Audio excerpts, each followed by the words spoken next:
Livestock. Bullocks and cows are called cattle. Some animals like cows, buffaloes, goats and camels give milk. They are called the milch animals. We get cheese, butter, ghee and other dairy products from milk. We get wool from the hair of animals like sheep, goats and camels. जो livestock होते हैं जैसे कि आपका cows हो गया, buffaloes हो गया, goat हो गया, sheep हो गया, जिनसे आपको दूध भी मिलता है, इसीलिए इनको milch animals भी कहा जाता है। इसके अलावा आपको अलग अलग टाइप के wool भी मिलते हैं sheep जैसे जानवरों से। The meat of some animals is used as food by some people. Cattle help the farmers in many ways. Bullocks are used to plough the fields. Bullock carts are used as means of transportation in villages. Cattle waste is used as manure. It is also used to produce biogas.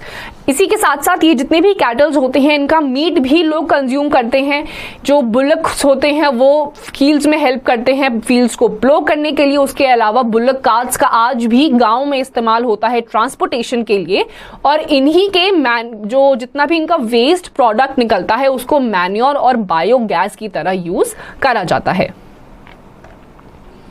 The government is making efforts to improve the breed of cattle. Efforts are being made to give them better diet and medical treatment. और अभी technological advancement की वजह से, medical treatments की वजह से इन सारे kettles को अच्छे तरीके से इनको ट्रीट करा जाता है एंड टाइम टू टाइम देखा जाता है कि ये सही तरीके से अपनी बॉडीली फंक्शंस कर पा रहे हैं या फिर नहीं। Through the Operation Flood, the production of milk has increased considerably in India. Operation flood के तहत आपके जो मिल्क प्रोडक्शन है इंडिया में वो और भी ज्यादा ग्रो कर चुका है। तो white revolution is a movement which gives importance to the increase in the milk production which is one of the most essential products for human existence and development. White revolution के तहत ये ensure करा जा रहा है कि ज्यादा से ज्यादा मिल्क प्रोडक्शन हो, जो कि ह्यूमन लाइफ के लिए बेसिक एक नेसेसिटी है। फिशिंग.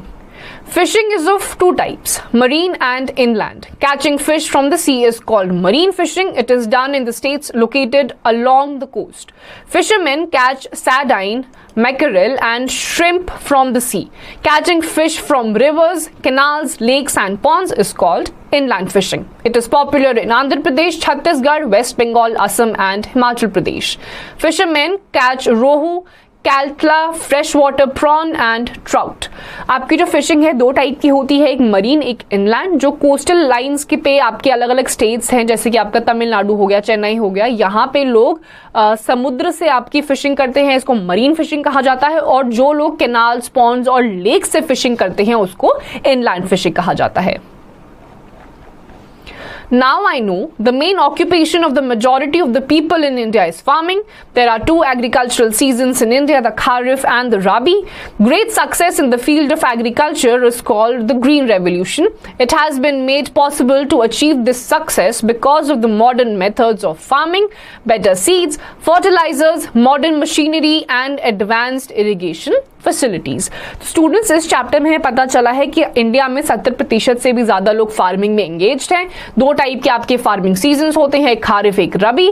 उसके अलावा हमने अलग अलग इरिगेशन फैसिलिटीज देखी और ये भी देखा कि कितने टाइप की फिशिंग होती है, ग्रीन रेवोल्यूशन क्या होता है, वो कैसे सक्सेसफुल हो पाया है, और व्हाइट रेवोल्यूशन के अंडर हम क्या क्या चीजें कर रहे हैं। तो